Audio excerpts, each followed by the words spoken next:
তো hello guys, আসসালামু আলাইকুম। আশা করি সবাই ভালো আছেন, আমিও ভালো আছি। তো বলতে গেলে হচ্ছে যে একটা বুঝলেন তো, এখন রোজা চলতেছে, রোজা রোজা রোজা এর মধ্যে অনেক টায়ার্ড আমি। তো এর মধ্যে বেশি কিছু না, আর শুধু আমি তোমাদের জন্য কোনো ভিডিও বানাতে পারি না।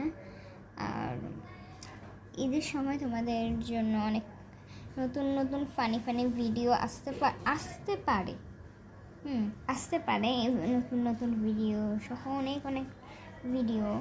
তো দেখি, চেষ্টা করবো যে এখন তো বানাতেও পাচ্ছি না, এখন মনে পড়লো আর বানালাম, কারণ মোবাইলটা এখনই সামনে পেয়েছি, আর এখন আর পাইনি। তো এখন আমি পেয়েছি, আর তোমরা আমাকে একটু সাপোর্ট করে যাবে অন্তত। আমিও কাজে ব্যস্ত, আর একটা নতুন ভিডিও আসতে চলেছে। সেই ভিডিওটা হচ্ছে যে ঈদের ভিডিও, এটা হচ্ছে ঈদে আসবে।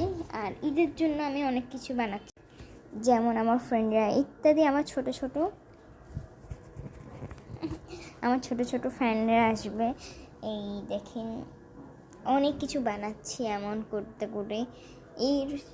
এই ফুলগুলো লাগিয়েছিলাম, এগুলো পরিষ্কার করেছি, কারণ হচ্ছে যে বলতে গেলে এটা আমার ভাই ছিল, এখন অন্তত আমার হয়ে গেছে এটা।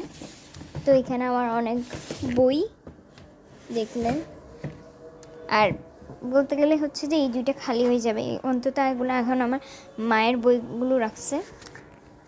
তো আমি আমার ঈদের জন্য এইসব বানাচ্ছি। এই দেখেন, এমন করে বানাবো, আর ভিতরে হচ্ছে চকলেট থাকবে। তো অনেকগুলো চকলেট থাকবে, এইটাও কমপ্লিট হয়ে যাবে হোপফুলি। তো এতে মধ্যে আমি এটাও বানিয়ে ফেলেছি রমাদানের জন্য। আর কি করা যায়, বা আমার কাছে তো একদমই টাইম নেই, মানে কি করব না কি করব। আর তোমরা শুধু কমেন্ট করে যাবে যে তোমরা ইফতারি কি খেয়েছো, আর হচ্ছে কে রোজা রেখেছো সেটা কমেন্ট করে জানাবেন। কে খেয়ে রেখেছো আর কে না খেয়ে রেখেছো। তো আমি জানি যে কেউ না খেয়েও রাখবে, আর যেগুলো খাও আছে, নো প্রবলেম। কারণ এটা আমার ফ্রেন্ডদেরকে বলতেছি, কারণ আমার কিছু ফ্রেন্ডরা না, মানে না খেয়ে রেখে দেয়, মানে সরি, খেয়ে রেখে দেয়। তো তার জন্য আর কি এই ভিডিওটা। আর যদি আমার ভিডিও ভালো লেগে থাকে, আর আমার আমি এত ফর্সা কেন